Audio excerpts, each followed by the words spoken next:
Greetings and salutations, internet people. It's I, Shani, bringing you a consumer/user review of the Wolf Gourmet Elite Countertop Oven. When I was looking to buy this oven, basically I saw very little to no consumer reviews from normal people. What I saw was a lot of the Wolf promo, like, it can perfectly cook your meal, Wolf products. It bakes, it boils, it fries, it whatever. And make this a beautiful addition to your kitchen. I thought, okay, fine, great. So what about real people? What about real things? Like, how much space do I really have to work with inside? Show me some measurements, right? So does it have a light? Because there are some reviews where people had that they didn't have lighting. So here's what I'm going to do is I'm going to break down the cleanability of this item. I'm going to break down the size that you have to work with in the cavity, and things that I may like or dislike about the oven. So, with no further ado, here it is, take two, because I messed up all of my camera flips last time. Here it is. So, I got a couple of these little things here, some Circulon pans, just because the sizing is perfect for doing those little leftovers. The reason why I got this thing, I've had it since December, was there's occasion where you ever notice when you're doing fish and chips in the stove and the fish takes one temperature and the chips take another, and then all of a sudden you've got a balancing between them and the cooking is a little bit off. Well, on the plus side, this here can handle a pretty decent load, especially if you're talking like two people. If you really pile up and you use the two levels in a convection, you can do it for like probably 4, I would say.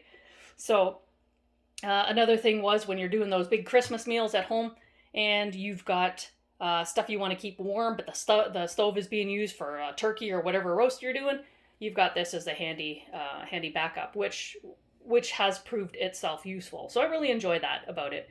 So first and foremost, it's a damn good looking oven. It really is. Wolf kind of knows how to make things simple, functional, and beautiful. It is a what they call it, a luxury product. I got it for $200 off. Like, so Canadian normally would have been $7.99.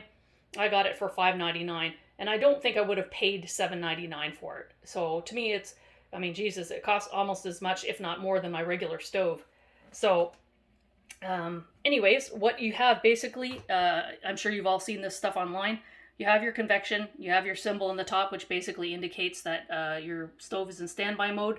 That neat little wolf icon in the top right that's glowing.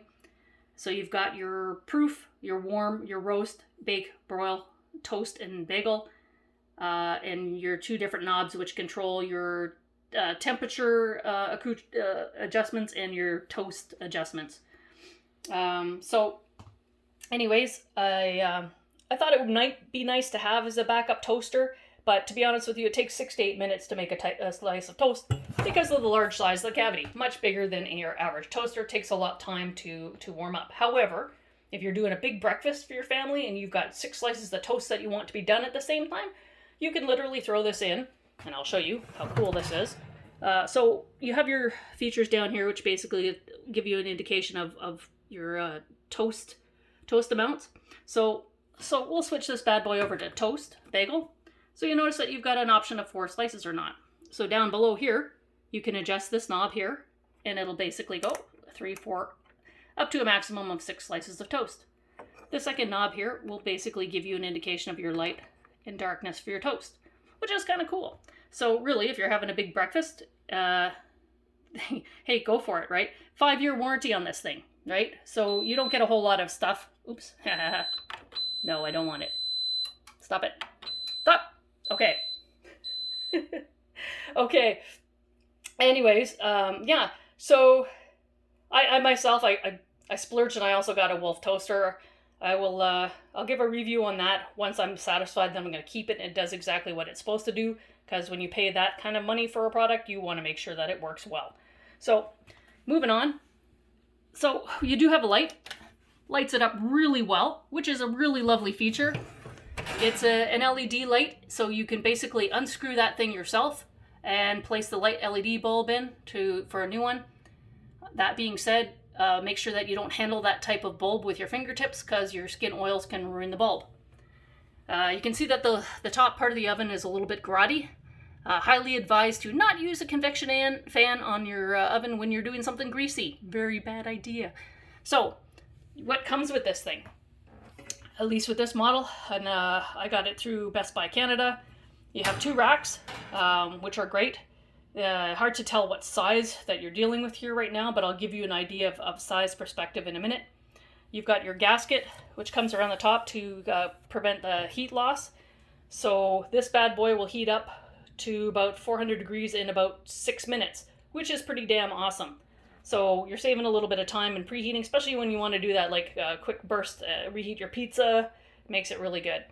So you get your 2 racks, which I'm going to remove here. And they slide out pretty easy, as you can see. There's 3 different levels, right? Cool thing about cleaning this, though, and I will say that this is not easy to clean. I don't care what anybody says, unless you have like an easy off or something and you're willing to burn it off of the elements. Trying to reach your hands in around the elements and not wanting to frig your stove. So I'm going to suggest that the top of this stove for the long time will kind of be untouchable. I have really no intention of messing with this. So, but on the side though, this is pretty cool. So if you look at this, these things here you can take off and soak and wash. They don't say that these grills are washing machine safe, but I do know that and they just hook right in nice like that. But I do know that the grills that come with it are supposed to be dishwasher safe, which is great. They got a crumb tree down below. I just threw a piece of aluminum on there because I didn't want to be bothered doing a regular cleanup, because I like it when the stove looks nice and clean for the most part. Another really cool feature that you'll have, which I'll show you in a minute, is your meat probe. So yes, stove comes with meat probe. This is meat probe. So cool thing, you notice here, it's right near the door, which is cool, but it's also got a neat little catch on it that protects it from splatter. As you can see, there has been splatter on this latch. Protects the hole from splatter. Just slides away like that. So basically, slide that bad boy in, plug it in, and basically it can reach. I wouldn't be doing it on the bottom unless it was a giant roach. I hope you're not cooking roaches. So unless it's a giant roast, it would probably easily fit into the center of whatever you're doing. So it's really cool. I've used it a couple times on prime rib and chicken breast, because God knows when you overcook a chicken breast, it sucks. So that is a really handy little feature. It cleans up really nice. And because the thing is so close, if you wanted to preheat the stove or the oven, you can. But because it takes so little time, usually what I do is I brown the meat, stick the meat thermometer in, and set the temperature using the probe feature on this. So as far as things that it does, which I'm sure you would find anywhere on the website, you have your convection. The convection fan is pretty quiet. It's not going right now because I haven't started it, but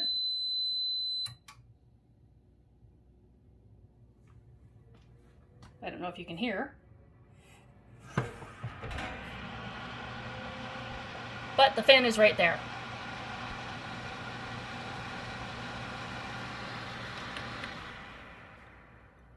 So it works pretty well, and the vents in the sides, I'm going to stop this now because I really don't need to heat this thing up.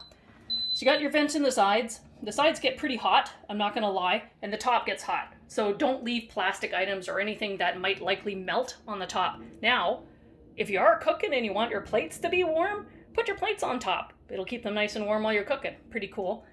I created a certain amount of space between the wall. The cutting board I have here is not because I'm worried about my walls burning. It's simply because that's where I store my cutting board. So it's never gotten like scorched or over hot. But literally you do feel the heat as it comes through in the vents there. And so yeah, so you got your proof. And I was looking at this going, okay, so how practical is this for proofing? So basically I had a big bowl that if you were doing maybe 2 loaves of bread, now size proportions, hard to tell using a camera online. So what I did do is took a regular cereal bowl that I have. So you get an idea a bit of the size of the bowl. and compared to the oven. I can't, I think it's 12 inches across. Actually, from top to top, it's 11 inches. So this bowl is 11 inches in diameter. And basically, open that up, and it fits pretty decently in there. So realistically, if you're doing at least 2 loaves of bread, you should be fine. You could even, no, you can't. I was going to say you could even take the grill out of the bottom, but because the elements, I don't know if I can see, you can see where the elements are down below in there. Because the elements are so close, I don't think I would leave, unless it was a metal bowl, I don't think I would put them there. So, but literally you have enough room to fit a 11-inch diameter bowl in there.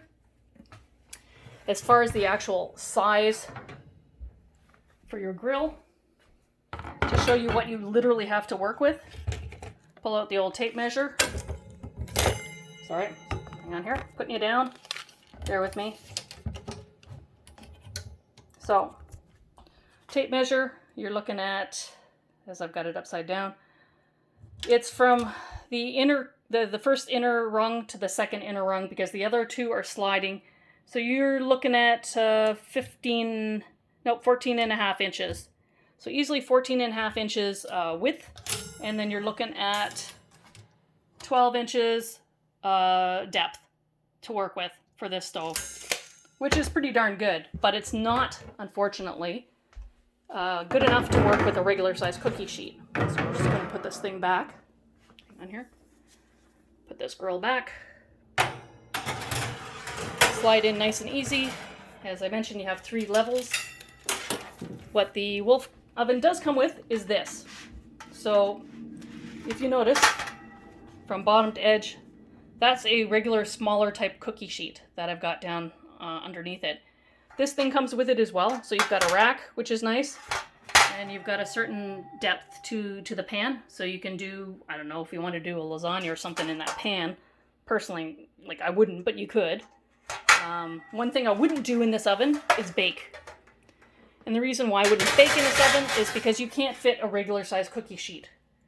And seriously, who's going to just do smaller amount? Now, I mean, if you really had to and you bought 2 of these things or smaller ones, which you could probably buy from the website, then you could do cookies, because they're pretty close. Now, this thing fits in nicely. Comes with it. But you also have, so if you look, for example, this cookie sheet, it is so close, but not quite good enough. Even if you took off the fan edges, maybe if you had like a really, I still don't even think, to be honest with you, because if you look at where the rung fits, it would be the absolute inner diameter of this cookie sheet. You would not be able to fit, this thing in otherwise. So you could buy a specialized size, one that's designed for a larger toaster oven. So anyways, that I've been using. Pies, great. I've done 3 or 4 different pies in here. I've done a prime rib roast in here. I've done chicken breasts in here. I love it. It's a beautiful looking stove. I certainly don't regret purchasing it. And hopefully this user review will give you a little bit more information than what you can get from the commercial-based web review on this. So anyways, hope you found this helpful, and have a great day.